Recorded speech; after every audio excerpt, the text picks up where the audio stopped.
فرماتے صحابہ نہ بات کر رہے تھے، اور بات یہ کر رہے تھے کہ یار لوگوں کو گناہوں سے کیسے روکا جائے، لوگوں کو گناہوں سے گفتگو صحابہ یہ کر رہے تھے۔ عبداللہ ابن عمر کہتے ہیں بیٹھے تھے اور یہ گفتگو کر رہے تھے کہ گناہوں سے پلاننگ جی ہوتی تھی، ان کی جو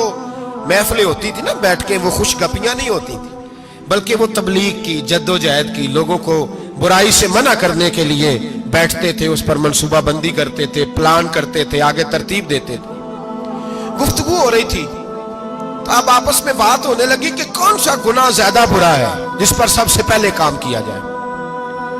تو دور ایک صحابی بیٹھے تھے، ان کا نام تھا عبداللہ ابن عمر، ایک عبداللہ بن عمر ہے اور ایک عبداللہ ابن عمر ہے۔ حضرت عبداللہ ابن عمر دور بیٹھے تھے، بڑے سمجھدار سیانے باریک بین آدمی تھے۔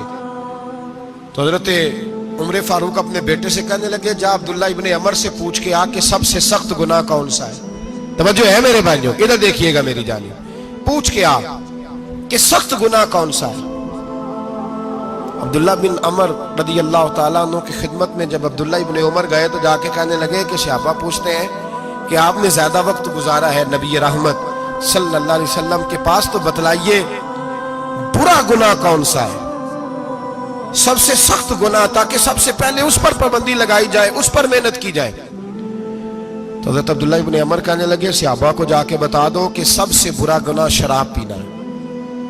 سب سے برا گناہ، اور یہ ام الخبائث ہے، برائیوں کی جڑ ہے، گناہوں کی ماں ہے، یہ بنیاد ہے، باقی گناہ اسی سے شروع ہوتے ہیں۔ کہتے ہیں میں نے آ کے بتایا تو حضرت ابو بکر صدیق رضی اللہ تعالیٰ عنہ سیدنا فاروق اعظم کہنے لگے خود جاتے ہیں، ان کے پاس خود جاتے ہیں، چونکہ ہم نے بات سننی ہے ہم خود جاتے ہیں اور ان سے جا کر کے سوال کرتے ہیں کہ اگر آپ کو اس تفصیل کا پتہ ہے نا تو اس کے پیچھے بھی کوئی تفصیل ہوگی جو میرے نبی پاک نے بیان کی ہوگی صلی اللہ تعالی علیہ وسلم، اس تفصیل کا بھی آپ کو پتہ ہوگا جو نبی پاک نے بیان کی ہوگی، اس بات کے پیچھے جو بیک گراؤنڈ ہے، جو پس منظر ہے۔ فرماتے ہیں کہ ہم اٹھے، عبداللہ ابن عمر کے پاس گئے، ان سے جا کے پوچھا کہ جناب آپ نے یہ تو فرمایا ہے شراب ام الخبائث ہے، تو اس کے پیچھے پس منظر کیا ہے؟ تو عبداللہ ابن عمر کہنے لگے یہ میں نے اپنے پاس سے نہیں کہا، یہ میں نے نبی پاک سے سنا ہوا ہے۔ حضور سید عالم صلی اللہ علیہ وسلم بیٹھے تھے تو حضور نے فرمایا شراب، یہ نشہ، یہ برائیوں کی ماں ہے۔ اور پھر حضور نے ایک مثال بیان فرمائی، نبی رحمت علیہ السلام نے فرمایا بنی اسرائیل کا ایک واقعہ ہے،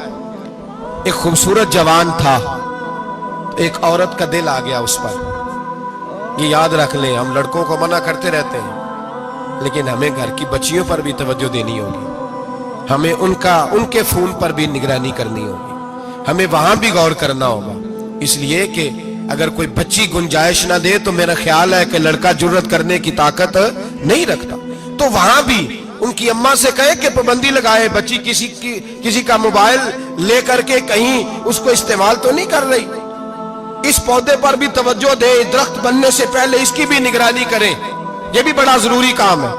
عورت کا دل آ گیا تو نبی پاک علیہ السلام فرماتے اس نے کوئی بہانہ لگایا، کسی کو کہا کہ اس نوجوان کو بلا کے لاؤ، اس کو کہو کہ ہم نے کوئی گواہی لینی ہے تجھ سے۔ وہ نوجوان آیا،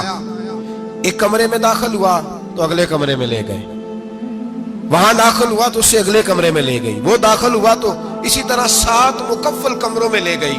میرے کریم رسول میرے محبوب پاک علیہ السلام فرماتے صحابہ کو سمجھا رہے ہیں میٹھے لب و لہجے میں، فرماتے جب سب سے پچھلے کمرے میں لے گئی تو ایک لڑکا بندھا ہوا تھا وہاں رسیوں سے، شراب کا پیالہ پڑا ہوا تھا۔ بی بی کہنے لگی کوئی گواہی شواہی نہیں لینی، تجھے اس لیے بلایا ہے کہ تیرے اوپر دل آ گیا ہے، اب میرے ساتھ منہ کالا کر۔ تو وہ جوان کہنے لگا نہیں، میں نے اپنے نفس کو پاک رکھا ہوا ہے، میری نظر بھی پاک ہے، دل بھی پاک ہے، اور اس کی برکت یہ ہے کہ رب نے میری روح کو بھی پاک رکھا ہوا ہے، تو میں یہ حرکت نہیں کر سکتا۔ پاک لوگ پلید کاموں کی جانب توجہ نہیں کرتے، میں یہ حرکت نہیں کر سکتا۔ اقبال نے اپنے بیٹے کو دعا دی تھی، اس نے کہا تھا حیا باقی نہیں ہے زمانے کی آنکھ میں، خدا کرے کہ رہے تیری جوانی بے داغ، خدا کرے کہ رہے تیری جوانی بے داغ۔ کہا میرے ساتھ منہ کالا کر، اس نے کہا میں نہیں کرتا۔ کہنے لگی چل پھر اس کو قتل کر، اس کو میں نے باندھا ہوا۔ اس نے کہا میں قتل کیوں کروں،